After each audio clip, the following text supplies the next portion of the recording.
সবাইকে ছেড়ে চলে যাওয়ার কষ্টটা আজ আবার নতুন করে অনুভব করছি।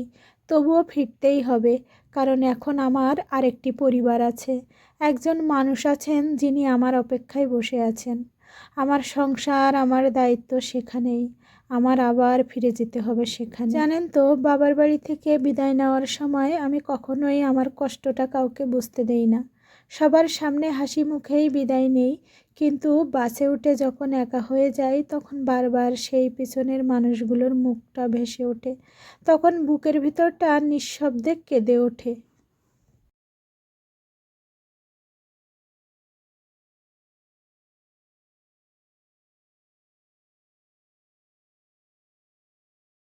হ্যালো এভরিওয়ান, নিঝুম সন্ধ্যায় আপনাদের সবাইকে স্বাগতম। কাছে এবং দূরের যে যেখান থেকে আমার ভিডিওটা দেখছেন, আশা করি সবাই সুস্থ আছেন, ভালো আছেন। আজকের সকালটা যেন একটু অন্যরকম, সব সকালের থেকে একটু আলাদা। অনেক দিন পর বাবার বাড়ি এসে মনটা ভরে গিয়েছিল, কিন্তু এবার আবার নিজের গন্তব্যে ফেরার সময় ঘনিয়ে এসেছে। মেয়েদের জীবন হয়তো এটাই সবচেয়ে কঠিন। বাবার বাড়ির প্রতি টান থাকতো না কেন, এক সময় সব ছেড়ে নিজের সংসারে ফিরতে হয়। মনটা কিছুতেই মানতে চায় না, মনে হয় আর যদি একটু সময় থাকতো, আর একটু যদি থাকতে পারতাম। এখানে আমার বোন রান্না করছে, সকালবেলায় আমি আমার আপনজনেদের সাথে সবার সাথে বসে বসে কথা বলছি। আজ আমার গাড়ি সকাল 10টায়, তাই ভাবলাম এত সকালে বাস স্ট্যান্ডে গিয়ে বসে থাকার চেয়ে এই অমূল্য সময়টুকু আমার সবথেকে প্রিয় মানুষগুলোর সঙ্গে কাটিয়ে যাই। ঘুম থেকে উঠেই মায়ের সঙ্গে গল্প, কাকিমার সঙ্গে হাসি গল্প, ঠাকুমার পাশে কিছুক্ষণ নীরবে বসে থাকা, এই ছোট্ট ছোট্ট মুহূর্তগুলোই যেন সারা জীবনের জন্য স্মৃতি হয়ে থাকবে আমার কাছে। আমি আসলে এসেছিলাম আমার ছোট ঠাকুমাকে দেখতে। তিনি অনেক অসুস্থ, বিছানায় শুয়ে আছেন। তার দিকে তাকালে বুকটা হু হু করে কেঁদে ওঠে। মনে হয় একটাই প্রার্থনা, ঈশ্বর সবাইকে ছেড়ে চলে যাওয়ার কষ্টটা আজ আবার নতুন করে অনুভব করছি। তবুও ফিরতে হবে, কারণ এখন আমার আরেকটি পরিবার আছে। একজন মানুষ আছেন যিনি আমার জন্য অপেক্ষা করে বসে আছেন। আমার সংসার, আমার দায়িত্ব সেখানেই আমার ফিরে যাওয়া। তবুও বাবার বাড়ির এই ভালোবাসা, আপন মানুষগুলোর হাসি মুখ আর এই সকালের প্রতিটি মুহূর্ত আমি হৃদয়ে খুব গভীরভাবে যত্ন করে রেখে দিলাম। কারণ দূরে চলে গেলেও বাবার বাড়ি কখনোই দূরে যায় না। এটা সবসময় মনের সবচেয়ে আপন ঠিকানা হয়ে যায়। আমার ছোট্ট বাড়িটাকে যাওয়ার সময় সকাল এখন প্রায় 8:30 মতো বাজে। আমার গাড়ি 10টায়, তাই বাড়ি থেকে একটি ইজি বাইক রিজার্ভ করে বাস স্ট্যান্ড পর্যন্ত যাব। চাইলে আরও কিছুক্ষণ পরে বের হতে পারতাম, কিন্তু বিদায়ের সময় যেন সব কিছুই একটু অন্যরকম হয়ে যায়। আজ আমাকে এগিয়ে দিতে বাড়ির সবাই রাস্তা পর্যন্ত এসেছে। আমার কাকু কাকিমা, আমার ছোট্ট ভাই বোন, মা আর আমার বোন, সবার চোখে মুখে এক অদ্ভুত বিষণ্ণতা। এতদিন একসঙ্গে থাকার পর হঠাৎ করে বিদায় বলাটা যে কত কঠিন সেটা ভাষায় বোঝানো যায় না। জানেন তো, বাবার বাড়ি থেকে ফেরার সময় আমি কখনোই আমার কষ্টটা কাউকে বুঝতে দেই না। সবার সামনে হাসি মুখে চলে আসি, কিন্তু বাসে উঠে যখন একা হয়ে যাই তখন বারবার পিছনের সেই মানুষগুলোর মুখ ভেসে ওঠে। তখন বুকের ভিতরটা চলে আসার আগ মুহূর্তে আমার ছোট্ট ভাইটা দৌড়ে এসে আমাকে জড়িয়ে ধরলো, ভাঙা ভাঙা কণ্ঠে শুধু একটাই প্রশ্ন, দিদি ভাই তুমি কেন চলে যাও? তুমি কি আমাদের সঙ্গে থাকতে পারো না? ওর এই ছোট্ট প্রশ্নের উত্তর আমার কাছে থাকলেও আমি দিতে পারি না, কারণ ও এখনো এতটা ছোট্ট যে এই কথাগুলো মেয়ে বিয়ের পর বাবার বাড়িতে আর আগের মতো থাকতে পারে না। সেখানে সে সবচেয়ে আদরের মানুষ হলেও সময়ের নিয়মে সে যেন একজন অতিথি হয়ে যায়। এই সত্যটা ওকে এখন বুঝাতে আমি চাই না। সময় হলে ঠিকই ও বুঝবে। অবশেষে রক্তের সম্পর্ক, শৈশবের স্মৃতি, বাবার বাড়ির অগাধ ভালোবাসা, বুক ভরা টানকে হৃদয়ে নিয়ে নিজের গন্তব্যের পথে রওনা দিলাম। কারণ একজন নারীর জীবনে ভালোবাসার দুটি ঠিকানা থাকে, একটি জন্মের আর একটি দায়িত্বের। আর সেই দায়িত্বের ঠিকানা তাকে শেষ পর্যন্ত বিশ্বাস করুন, যত দূরেই যায় না কেন, বাবার বাড়ির উঠোন, আপন মানুষগুলোর মুখ আর ছোট্ট ভাই বোনেদের সেই প্রশ্ন, দিদি ভাই তুমি কেন চলে যাও, এই কথাগুলো সারা জীবন আমার হৃদয়ে গভীরভাবে গেঁথে থাকবে। অবশেষে বাড়ি থেকে বের হয়ে পড়লাম। যাওয়ার পথে আমাদের মন্দিরের সামনে ব্রিজের কাছে দেখি আমাদের বংশের সবথেকে ছোট দাদু বসে আছেন। চলে আসার আগে তার কাছে গেলাম এবং একটু প্রণাম করে নিয়ে তারপর চলে আসলাম। তারপর আবার ইজি বাইক চলতে শুরু করলো। পরিচিত সেই রাস্তা, গাছপালা, ব্রিজ, গ্রামের প্রতিটি দৃশ্য যেন নীরবে বিদায় জানাচ্ছি আমি। কিছুক্ষণ পর এসে পৌঁছালাম বাস স্ট্যান্ডে। সেখানে আমি, আমার মা, আমার বোন 3জন চুপচাপ বসে আছি বাসের অপেক্ষায়। সকালে তাড়াহুড়ো করে কিছুই খেয়ে বের হতে পারিনি, তাই মা নিজের হাতে আমার জন্য একটা পাউরুটি, 1 বোতল জল, 1 প্যাকেট বিস্কুট। এরা হয়তো এমনই হয়, সন্তান যত বড়ই হোক না কেন বিদায়ের মুহূর্তে তার সবচেয়ে বড় চিন্তা থাকে আমার সন্তান যেন না খেয়ে না থাকে। কিছুক্ষণ পর আমার গাড়ি চলে আসলো। সবার কাছ থেকে বিদায় নিয়ে গাড়িতে উঠে পড়লাম। এরপর আর ভিডিও করার মতো মানসিকতা মনটা এতটাই ভারী হয়ে গিয়েছিল যে জানলার বাইরে তাকিয়ে শুধু চুপচাপ বসেছিলাম। চোখের সামনে রাস্তায় এগিয়ে যাচ্ছিল আর মনের ভিতর একের পর এক ভেসে উঠছিল বাবার বাড়ির মানুষগুলোর মুখ। এভাবেই শেষ হলো কয়েকটা সুন্দর মুহূর্ত, ভালোবাসায় ভরা দিন, বুক ভরা স্মৃতি আর অজস্র ভালোবাসা নিয়ে আবার ফিরে এলাম আমার নিজের সংসারে। দূরত্ব যতই বাড়ুক না কেন বাবার বাড়ি সবসময় থেকে যাবে আমার হৃদয়ের। পথ পাড়ি দিয়ে অবশেষে নিজের সংসারে ফিরে এলাম। মনটা তখনও বারবার বাবার বাড়ির স্মৃতিতে ভরা, কিন্তু সংসার তো অপেক্ষা করে না। ফিরেই আবার নিজের দায়িত্বে ব্যস্ত হয়ে পড়লাম। বাসায় ঢুকতেই দেখি আগের রাতে আমার হাজব্যান্ড তেলাপোকা মারা ওষুধ দিয়ে রেখেছিলেন, তাই মরা তেলাপোকাগুলো ঘরের ভিতর এদিক ওদিক ছড়িয়ে ছিটিয়ে আছে। প্রথমে সেগুলো ভালোভাবে পরিষ্কার করে ঘরটা গুছিয়ে নিলাম। অনেকটা পথ জার্নি করে এসেছিলাম, তাই শরীর মন দুটোই বেশ ক্লান্ত ছিল। মনে হলো আগে একটা ভালো করে শেষে যেন শরীরের সব ক্লান্তি ধুয়ে গেল, মাথাটাও অনেকটা হালকা লাগছিল। তারপর জামা কাপড়গুলো সুন্দর মতো ধুয়ে রেখেছি, ব্যালকনিতে নাড়তে যাব।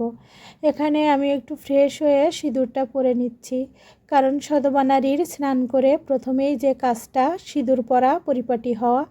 তো ফার্স্টেই আমি স্নান করে এসে প্রতিদিনের মতো আজকেও সিঁদুর পরে নিলাম, টিপ পরে নিলাম। আর যেহেতু বৃষ্টি পড়ছে বাহিরে, অল্প স্বল্প মুখ, গা হাত পা একটু টান টান লাগছে, তাই একটু আমি ভ্যাসলিন লাগিয়ে কাপড়গুলো ব্যালকনিতে মেলতে গিয়ে চোখে পড়লো এক সুন্দর দৃশ্য।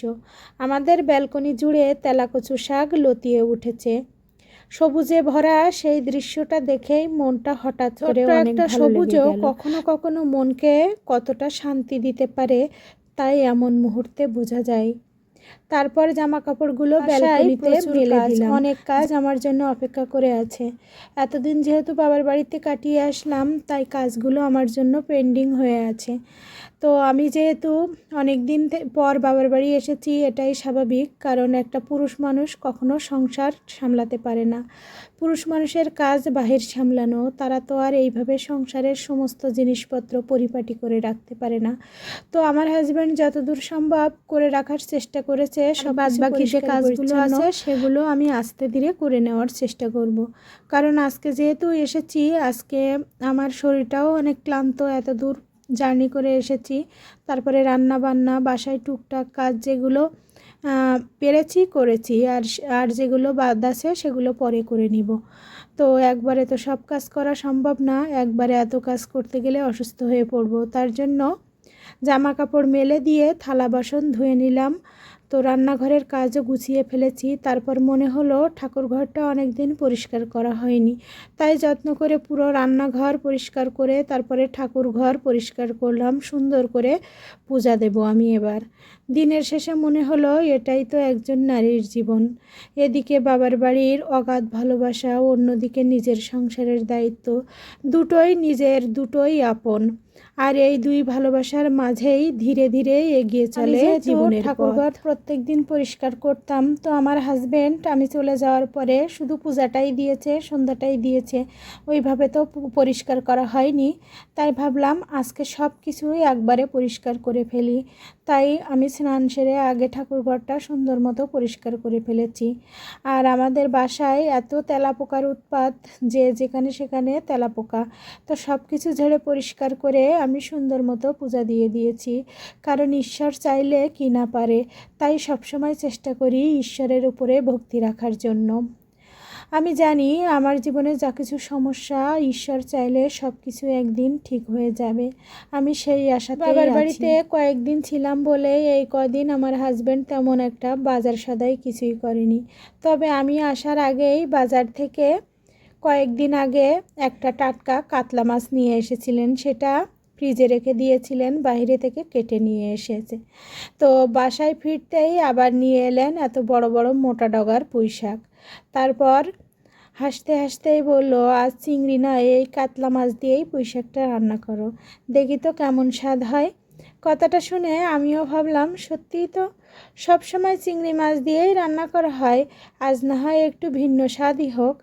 তাই আর দেরি না করে প্রথমে পুঁই শাকের ডাঁটাগুলো সুন্দর করে কেটে নিলাম। তারপর কাতলা মাছগুলো ধুয়ে পরিষ্কার করে, এটা যেহেতু ডিপ করার ফ্রোজেন ছিল তাই একটু ভিজতে সময় লাগছিল। আর এই মাছটা আমি একটু মেপেও দেখছিলাম আসলে মাছটা কত বড়। তো মাছটা আমি বাসায় ছিলাম না, ওই সময় আমার হাজব্যান্ড নিয়ে এসে ফ্রিজে ঢুকিয়ে রেখেছিলেন, মাছ বাজার থেকে মাছ কেটে নিয়ে এসে।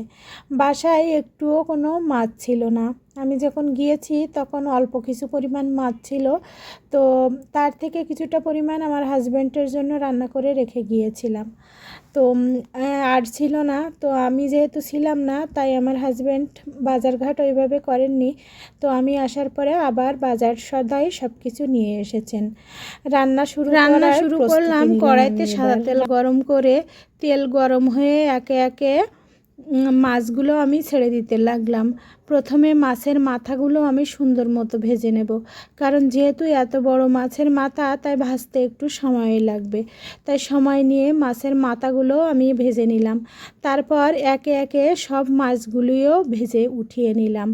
তারপর সেই মাছ ভাজা তেলের ভিতর দিলাম পেঁয়াজ কুচি, রসুন বাটা, আদা বাটা, জিরা বাটা, গরম মশলার গুঁড়া, সঙ্গে লবণ, হলুদ। ধীরে ধীরে মশলা ভালোভাবে কষিয়ে নিলাম যতক্ষণ না সুন্দর একটা ঘ্রাণ বের হয়।